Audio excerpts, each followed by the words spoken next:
5. 하루 종일 벼르기만 하고 올 듯 올 듯 하면서도 오지 않던 비가 이튿날 새벽부터는 조금씩 내리붓기 시작하였다. 서울 특유의 독으로 내리붓는 것 같은 비는 이삼정 앞이 안 보이도록 좔좔 소리를 내며 쏟아진다. 서울 장안은 비로 덮였다. 비로 쌓였다. 비로 찼다.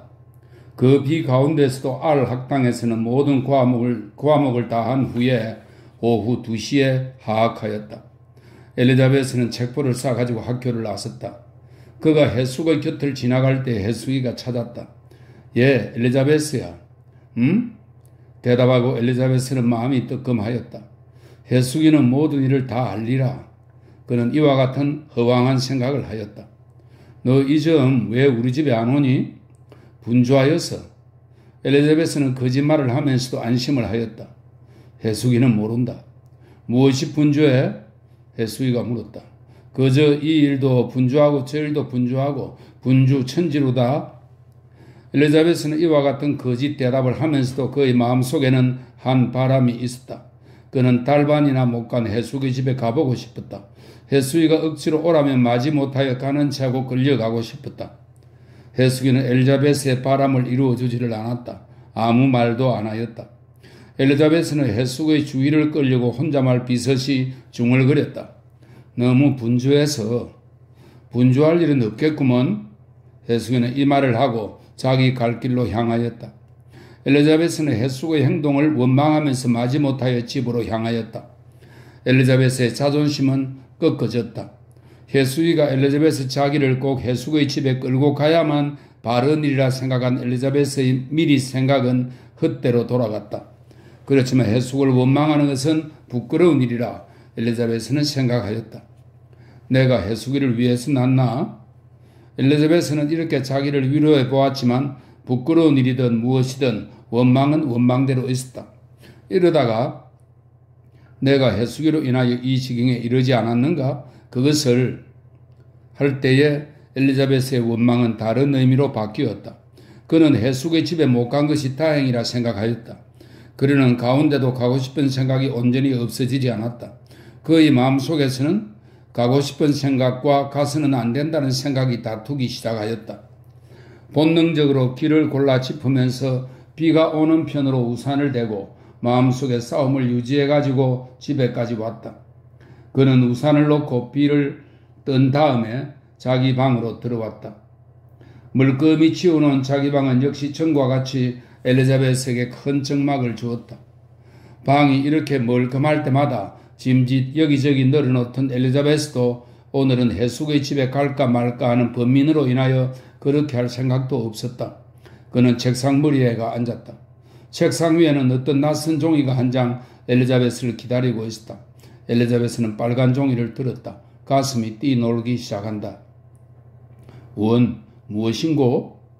그는 종이를 들고 한참 주저하다가 눈을 종이편으로 빨리 떨어쳤다. 오늘 3시 S병원으로. 남작의 글씨로다. 엘리자베스는 생각하였다. 남작에 대한 애경의 생각이 마음속에 떠올라오기 시작하였다. 이 글 한 줄은 엘리자베스로서 남작에 대한 원망과 해숙의 집에 갈까 말까의 번민을 다 지워버리기에 넉넉하였다. 역시 도망시킨 것이로군. 그는 어젯밤 일을 생각하고 속으로 중얼거렸다. 어젯밤에 남작에게 병원에 데려다 달라고 청하기는 하였지만 갑자기 남작 편에서 꺾어져서 오라 할 때에는 엘리자베스는 못 가겠다 생각하였다. 이 부정은 엘리자베스로서 무의식히 일어서서 병원으로 향하게 하였다. 그는 못 가겠다 속으로 중얼거리면서 문 밖에 나서서 내리붙는 비를 겨우 우산으로 막으면서 아랫동이 모두 흙투성이가 떼어서 전차 묻는 곳까지 갔다. 그는 자기가 어디로 가는지 똑똑히 알지 못하였다. 꿈과 같이 걸었다. 엘리자베스는 묻는 곳에서 잠깐 기다려서 오는 전차를 곧 잡아탔다. 비가 너무 와서 밖에 나가는 사람이 적었던지 전차 안은 비교적 승객이 없었다. 이 승객들은 엘리자베스가 올라탈 때 일제히 머리를 새 나그네 편으로 향하였다. 엘리자베스는 빈자리를 찾아 앉아서 차 안을 둘러보았다. 그는 자기 편으로 향한 모든 눈에서 노파에게서는 미움, 젊은 여자에게서는 시기, 남자에게서는 애모를 보았다. 이 모든 눈은 엘리자베스에게 한 쾌감을 주었다. 그는 노파에 미워하는 것이 당연하다 생각하였다. 젊은 여자의 시기의 눈은 엘리자베스에게 이김의 상쾌를 주었다. 남자들의 애모의 눈이 자기를 볼 때는 엘리자베스는 약한 전류가 염통을 지나가는 것 같이 묘한 맛이 나는 것이 어째 하늘로라도 뛰어 올라가고 싶었다.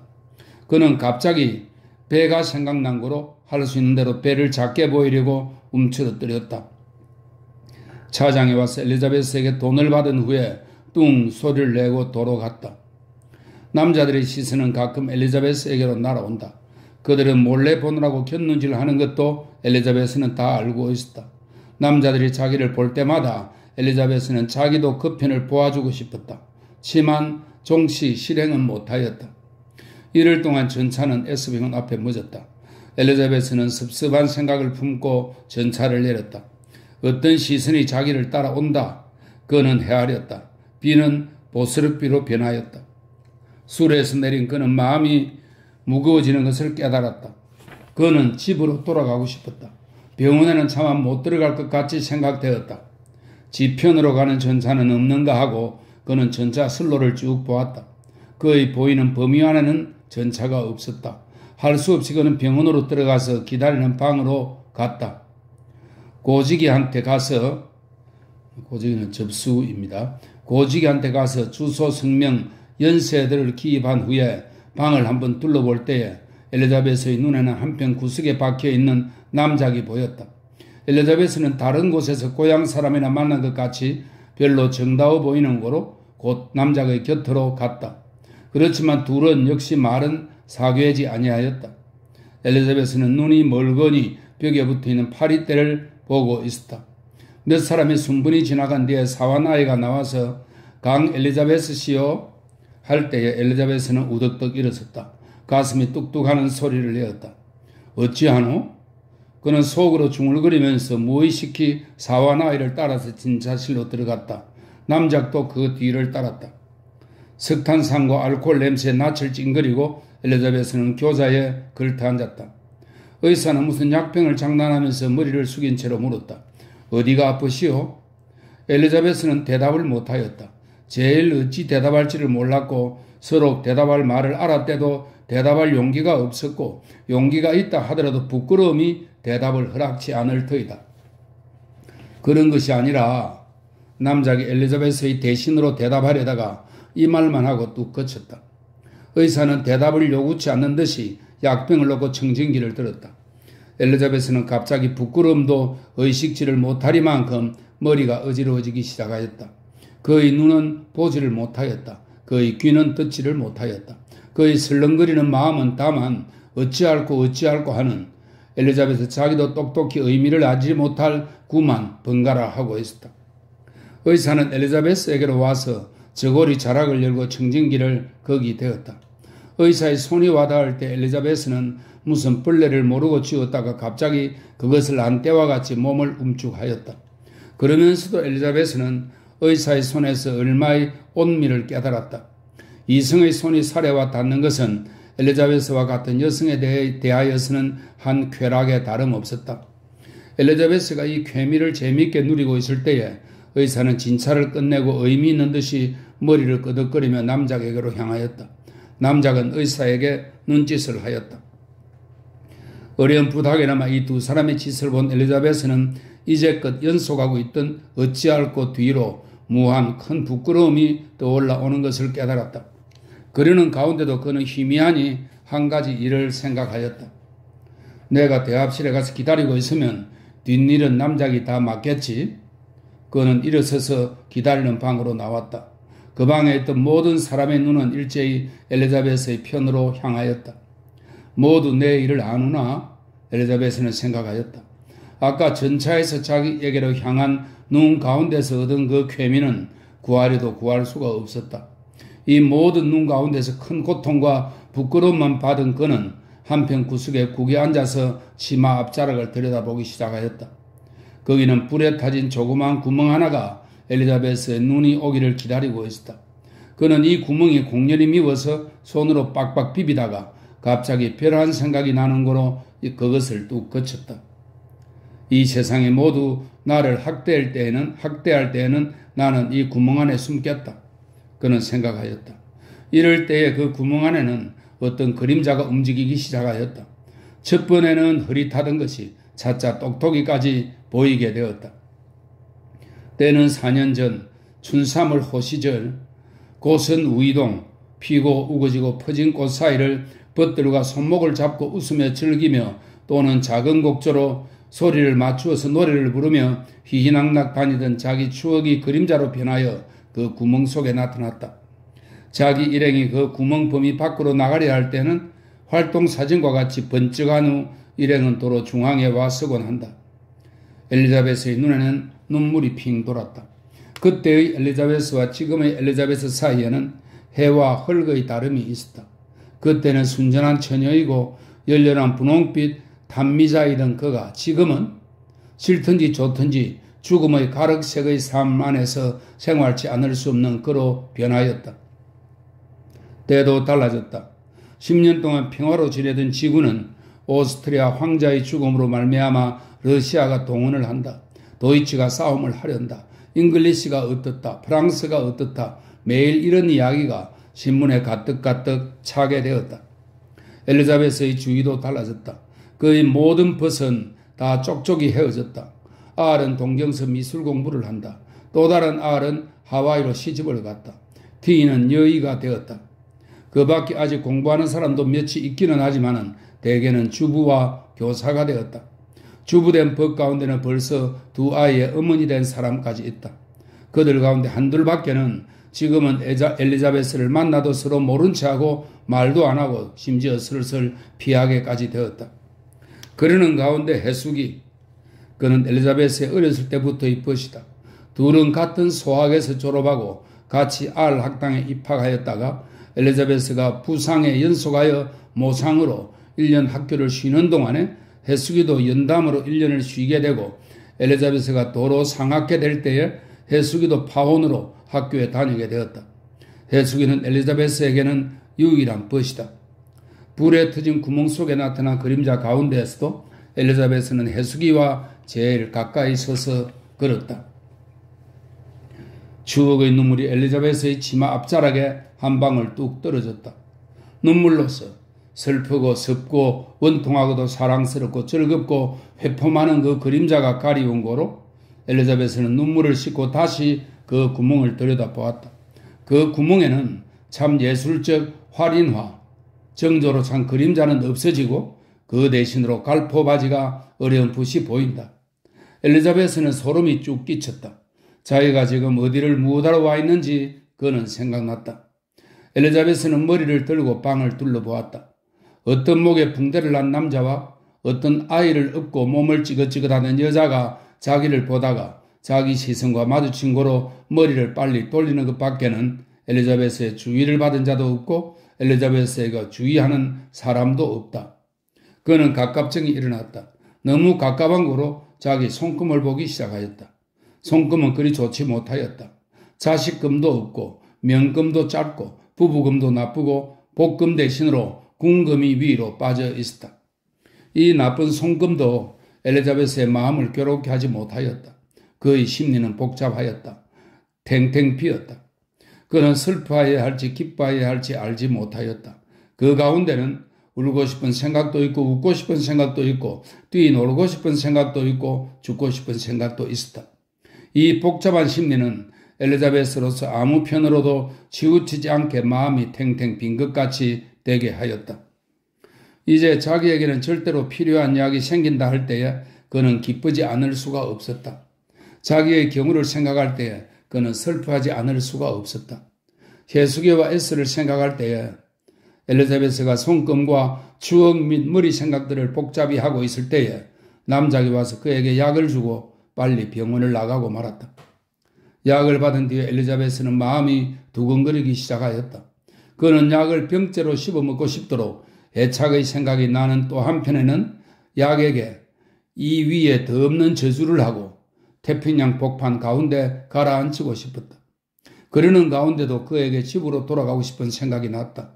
그는 일어서서 몰래 가만히 기지개를 한 후에 허둥지둥 병원을 나서서 전차로 집에까지 왔다. 6. 저녁을 먹은 뒤에 처음으로 약을 마실 때에 엘리자베스에게는 한 바라는 바가 있었다. 그의 조급한 성격과 미래에 대한 희망이 낳은 바람은 다른 것이 아니다. 약의 효험이 즉각으로 나타났으면 하는 것이다. 이 바람은 벌써 차차 엘리자베스의 머리에 공상으로서 실현된다. 그는 생각해 보았다. 이제 남작 부인이 죽는다. 그때는 엘리자베스는 남작의 정실이 된다. 조선 제1의 미인, 사교계의 꽃이 이 나로구나. 엘리자베스는 눈을 번뜩거리며 생각한다. 이완이는 어떤 간사한 여성과 혼인한다. 이완의 아내는 이완의 재산을 모두 없이한 후에 마지막에는 자기까지 도망하고 만다. 그리고 이완이는 거러지가 된다. 어떤 날 엘리자베스 자기가 자동차를 타고 어디 갈 때에 어떤 거러지가 자동차에 치인다. 들고 보니 이완이다. 그렇게 되면 어찌 되나? 엘리자베스는 스스로 물어보고 깜짝 놀랐다. 자기의 사랑의 전부가 어느덧 남작에게로 옮겨왔다. 그는 자기의 비열을 책망하는 동시에 아까 그런 공상에 대한 부끄러움과 정오, 놀람, 절망들의 생각이 마음에 떠올랐다. 그 가운데도 가느나마 그에게는 희망이 있다. 앞에 때가 있다. 약의 효험은 얼마 후에야 나타난다더라. 엘리자베스는 생각하고 좔좔 오는 장맛비 소리에 귀를 기울이고 자기 바람의 나타남을 기다리고 있었다. 그렇지만 바람은 종시 그 밤에 나타나지를 않았다. 이튿날 학위 시험 준비날 엘리자베스는 시험 준비도 안 하고 하루 종일 누워서 약의 효험을 기다리고 있었다. 약의 효험은 그날도 안 나타났다. 사흘째 되는 날도 효험은 없었다. 시험하러 가지도 않았다. 이렇게 대여섯 지난 후에 엘리자베스는 자기 건강상의 변화를 발견하였다. 모든 복잡하고 성가신 일로 말미암아 음식도 잘 안 먹히고 잠도 잘 안 오던 그가 지금은 잠도 잘 오고 입맛도 나게 된 것을 깨달았다.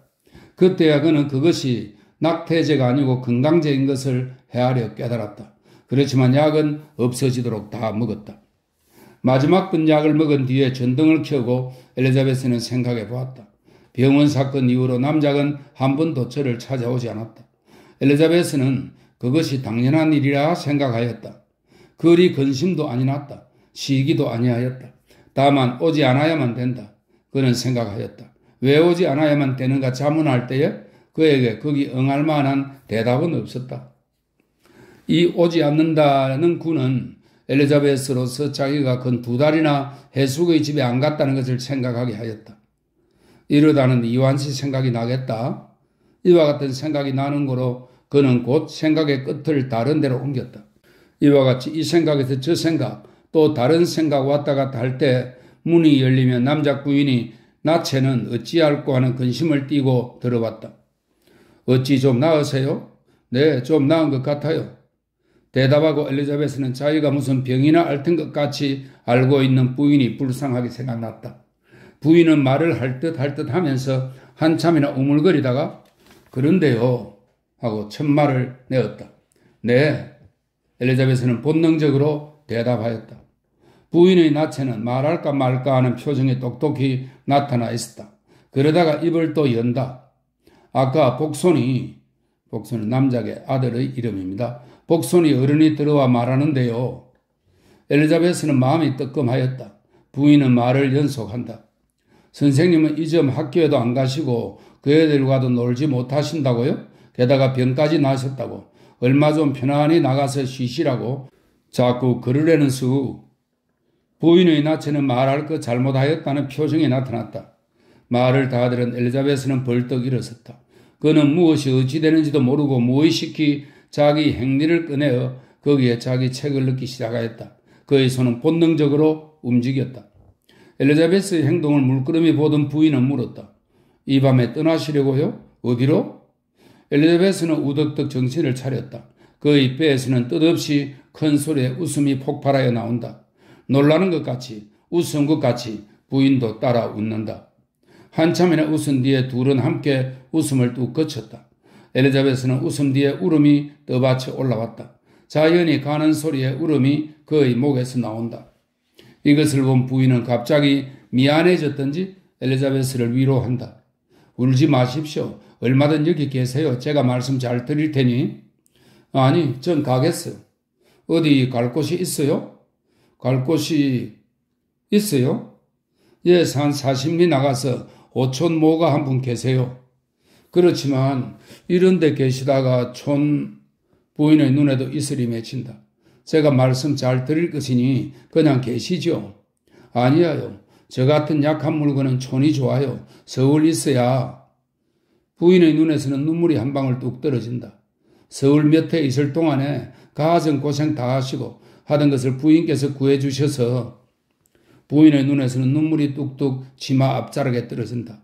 참 은혜는 내일 떠나죠. 엘리자베스는 눈물을 씻고 머리를 들었다. 내일 며칠 더 떠나죠. 이 장마 때 장마나 그전 뒤에 떠나시면 그래도 떠나죠. 7. 이튿날 아침 10시쯤 엘리자베스가 탄 인력거는 서울 성 밖에 나섰다. 해는 떴지만은 부스럭비는 보슬보슬 내리붓고 엘리자베스의 맞은편에는 7빛이 영롱한 무지개가 반음형으로 불리고 있다. 비와 인력거의 셀룰로이드 창을 꿰어서 어렴풋이 이 무지개를 바라보면서 엘리자베스는 뜨거운 눈물을 뚝뚝 떨어뜨리고 있었다.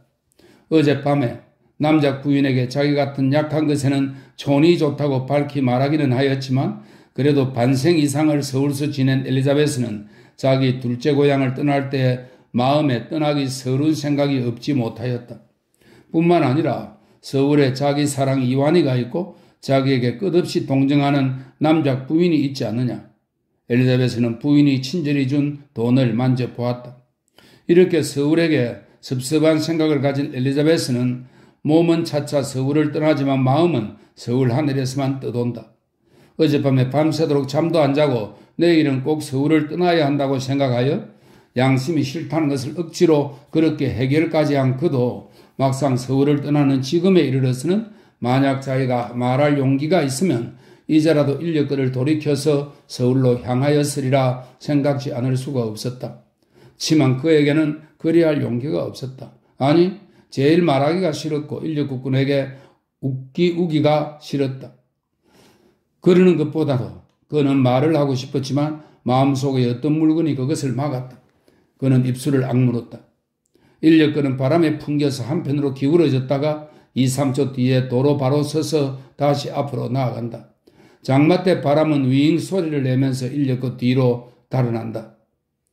엘리자베스의 머리에는 갑자기 생각날 듯 하면서 채 생각나지 않는 어떤 물건이 떠올랐다. 그는 생각해 보았다. 한참 동안 이것저것 생각하다가 그는 가렵고도 가려운 자리를 찾지 못한 때와 같이 안타깝고 속이 타는 거로 살눈살을 부들부들 떨었다. 남작이 자기 생각의 원몸에 가까운 것 같고도 채 생각나지 않았다. 남작이 고운가 미운가, 때릴까 안을까, 오래일까 쫓을까. 그는 한참이나 남작을 두고 이리저리 생각하다가 탁 눈을 치뜨면서 주먹을 꼭 쥐었다. 이제야 겨우 그 원몸이 잡혔다. 재판? 그는 중얼거렸다. 그렇지만 남작을 걸어서 재판하는 것은 엘리자베스에게는 큰 문제에 다름없었다. 남작 부인에게 얻은 위로금이 재판 비용으로는 넉넉하겠지만 자기를 끝없이 처근히 여기는 부인에게 남편이 잘못한 일을 알게 하는 것은 엘리자베스에게는 차마 못할 일이다. 그 일을 알면 부인은 제 남편을 어찌 생각할까? 엘리자베스 자기를 어찌 생각할까? 남작 집안의 어지러움. 엘리자베스는 한숨을 후하니 내쉬었다. 그것뿐이냐? 서울에는 자기 사랑 이완이가 있다. 만약 재판을 하면 그 일이 신문에 나겠고 신문에 나면 이완이가 볼 것이다. 이완이가 이 일을 알면 자기를 어떻게 생각할까? 또 몇백 명 동창은 어떻게 생각할까? 세상은 어떻게 생각할까? 재판은 못하겠다. 그는 중얼거렸다. 그렇지만 남작의 미운 짓을 볼 때에는 엘리자베스는 가만히 있지 못할 것 같이 생각된다. 자기는 남작으로 인하여 바람과 앞길을 잃어버리지 않았느냐? 자기는 남작으로 인하여 바람과 앞길 밖에 사랑과 법과 모든 즐거움까지 잃어버리지 않았느냐? 그런 후에 자기는 남작으로 인하여 서울과는 온전히 떠나지 않으면 안 되지 않게 되었느냐? 이와 같은 남작을, 이와 같은 죄인을 아무래도 재판은 하여야겠다. 그는 다시 중얼거렸다. 그러면서도 그는 자기로도 재판을 하여야 할지 안 하여야 할지 똑똑히 해결치를 못하였다. 하겠다 할 때는 갑이 그것을 막고 못하겠다 할 때는 을이 금하였다. 집에 가서 천천히 생각하지. 그는 속이 타는 거로 억지로 이렇게 마음을 먹고 생각의 끝을 다른 데로 옮겼다. 이 생각에서 떠난 그의 머리는 걷잡을 새 없이 빨리 동작하였다. 그의 머리는 남작에서 S, 이환, 해수, 서울, 오촌모, 죽은 어버이들로 왔다 갔다 했다. 한참 이리 생각한 후에 그의 흥분하였던 머리는 좀 내려앉고 몸이 차차 맥이 나면서 그것이 전신에 퍼진 뒤에 머리와 가슴이 무한 상쾌하게 되면서 눈이 자연히 감겼다. 수레가 흔들리는 것이 그에게는 양상스러웠다. 졸지도 않은 채 깨지도 않고 건덕건덕 하면서 한참 갈 때에 우르르 우레소리가 나므로 그는 눈을 번쩍 떴다. 하늘은 전면이 시커멓게 되고 그 새에서는 비의 실이 헬 수 없이 많이 땅에까지 맞닿았다. 그 곁에 또 비밖에 비, 위에 구름 위에 또 구름이라 형용할 수밖에 없는 이 짓은 엘리자베스에게 큰 무서움을 주었다. 저 무지한 인력거 꾼놈이 그는 온몸을 부들부들 떨었다. 사면은 다만 어두움뿐이고 그 큰 길에도 사람 다니는 것 하나도 보이지 않았다. 툭툭툭툭 하는 인력거의 비 맞는 소리, 물개인 곳에 비 오는 소리, 웽 하고 따라나는 장마때 바람 소리, 인력거 꾼의 씩씩거리는 소리, 자기의 두근거리는 가슴 소리. 엘리자벳의 떨림은 더 심해졌다. 그는 떨면서도 조그만 의식을 가지고 구원의 길이 어디 있지는 않은가 하고 셀룰로이드 창을 꿰어서 앞을 내다보았다. 창을 꿰고 비를 꿰고 또 비를 꿰어서 저편 한 20간 앞에 조그만 방성 하나가 엘리자베스의 눈에 띄었다. 그는 안심의 숨을 내쉬었다. 저것이 만약? 그는 갑자기 생각난 듯이 눈을 비비고 반만큼 일어서서 뚫어지게 내다보았다. 가슴은 뚝뚝 소리를 낸다. 어렴풋이 보이는 그 방성에 엘리자베스는 상상을 가하여 보기 시작했다. 앞집만 보일 때에는 상상으로 뒷집을 세우고 그것이 보일 때는 또 상상의 집을 세워서 한참 볼 때에 그 방성은 자기 오촌모가 있는 마을로 엘리자베스의 눈에 비쳤다. 엘리자베스는 털썩 주저앉았다. 온몸이 흥분하여 피곤해지고 가슴이 뛰노는 거로 서 있을 힘이 없었다. 가슴과 목 뒤에서는 뚝뚝 소리를 더 빨리 더 힘있게 낸다. 가뜩이나 더디게 걷던 인력거가 방성 어귀에 들어서서는 더 느리게 걷는다. 엘리자베스는 흥분한 눈으로 가슴을 뛰놀리면서 그 방성을 보았다. 길에 사람 하나 없다. 평화의 이 촌은 작년보다 조금도 달라진 것이 없다. 작년에 보던 길 좌우편에만 벌려있던 20여의 집은 역시 내게 상관 있나 하는 낯으로 엘리자베스를 맞는다. 그 방성 맨 끝, 묘 바로 아래에 있는 엘리자베스의 오촌모의 집에 인력거는 닿았다. 비의 실은 그냥 하늘과 땅을 맞댄 것 같이 보이면서 힘있게 쭉쭉 내려 쏜다. 엘리자베스는 인력거에서 내렸다. 3시간 동안이나 앉아서 온 그의 다리는 엘리자베스의 자유로 되지 않았다. 그는 취한 것 같이 비틀비틀하며 마치 구름 위를 걷는 것 같이 허둥지둥 낮은 대문을 들었었다.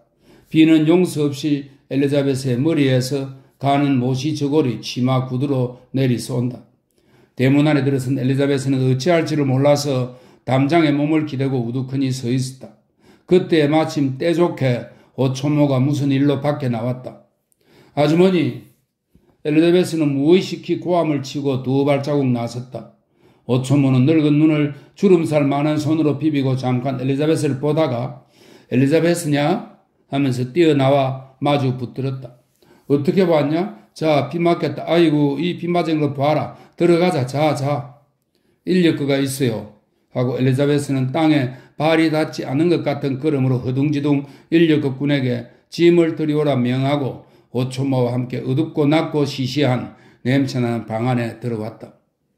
전에 남만 오래도 잘 안 오더니 어찌 갑자기 왔냐? 오촌모는 눈에 다정한 웃음을 띠고 물었다. 엘리자베스는 진리 있는 거짓말을 한다. 서울에서야 이젠 재미도 없고 그래서 오촌모는 말의 끝을 높여서 엘리자베스의 대답을 비인한다. 너의 상에 걱정빛이 보인다. 무슨 걱정스러운 일이라도 있냐? 바로 대답할까? 엘리자베스가 생각하는 동시에 입은 거짓말을 했다. 걱정은 무슨 걱정이요? 엘리자베스는 혀를 가만히 찼다. 왜 거짓말을 해? 그래도 젊었을 땐 남 모르는 걱정이 많으니라. 대답할까? 엘리자베스는 갑자기 생각했다. 가슴이 뛰놀기 시작한다. 지만 기회는 또 지나갔다. 오초모는 딴말을 꺼낸다. 그런데 너 점심 못 먹었겠구나? 차려다 주지.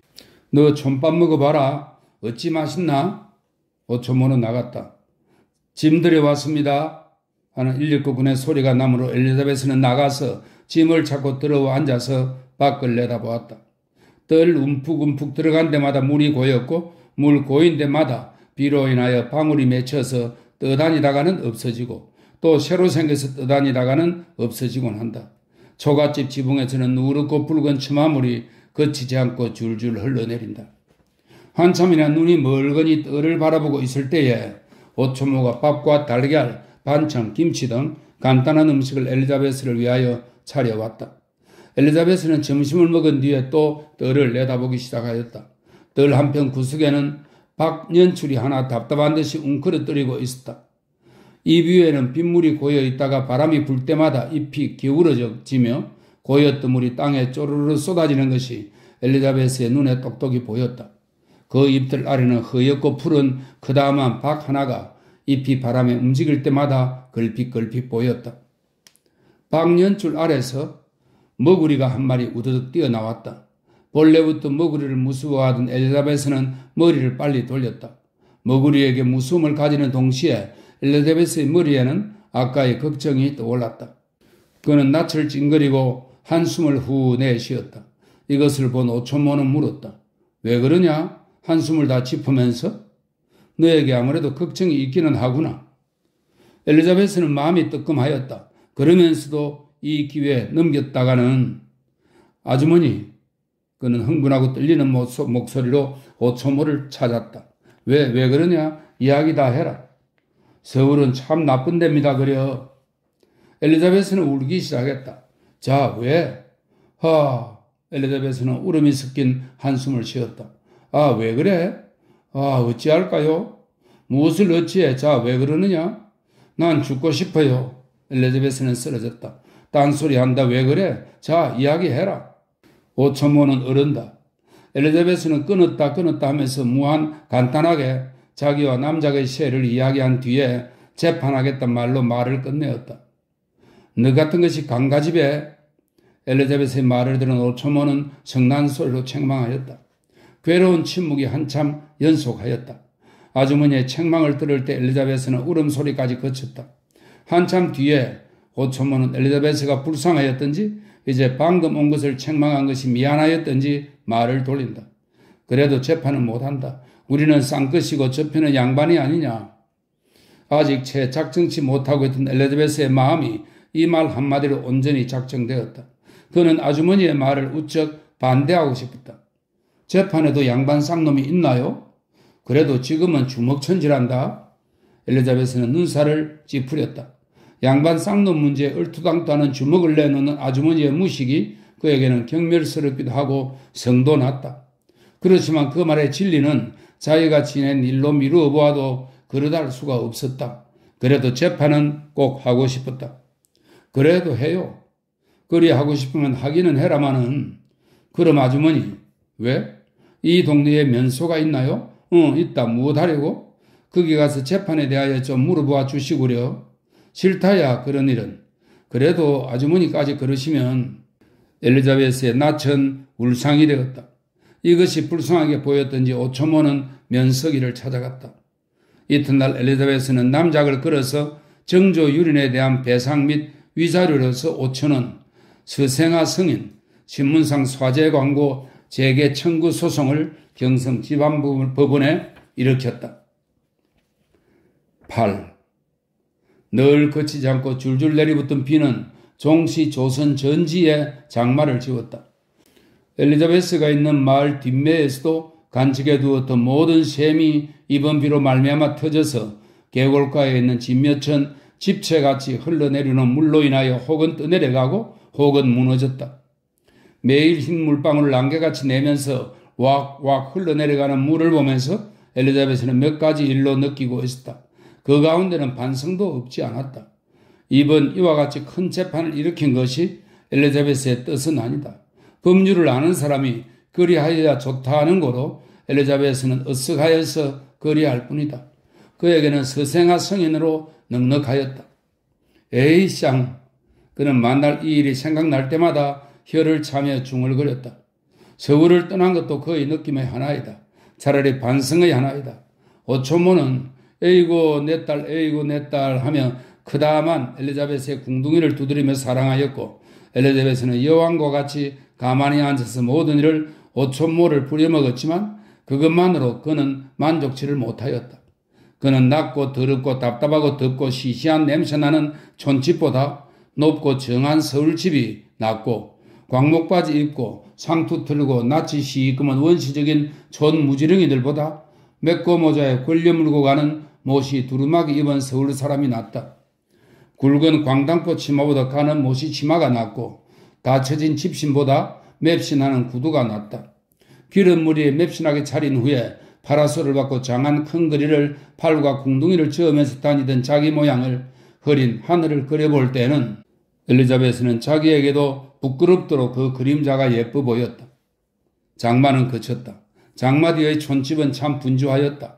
모를 옮긴다, 김을 맨다, 금년 추수는 이때에 있다고 각 집이 모두 늙은이 젊은이 할 것 없이 나서서 활동을 한다.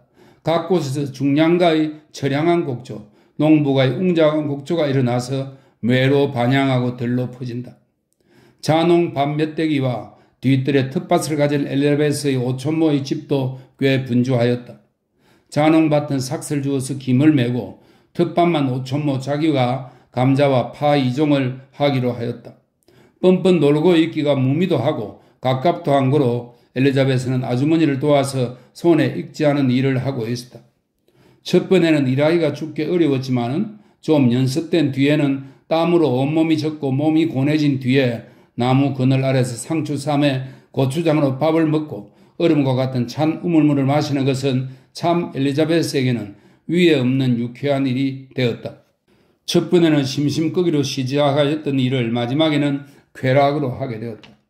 그러는 새도 틈만 있으면 그는 집 뒤 묘에 올라가서 서울을 바라보고 한숨을 짓고 있었다.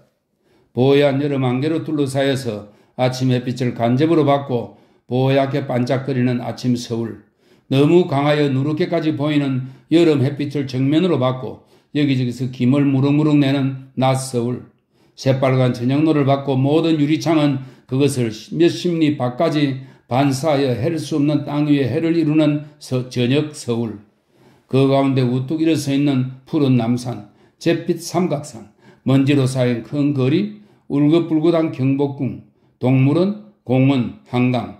하나도 엘리자베스에게 정답게 생각 안 나는 것이 없고 느낌 안 주는 것이 없었다.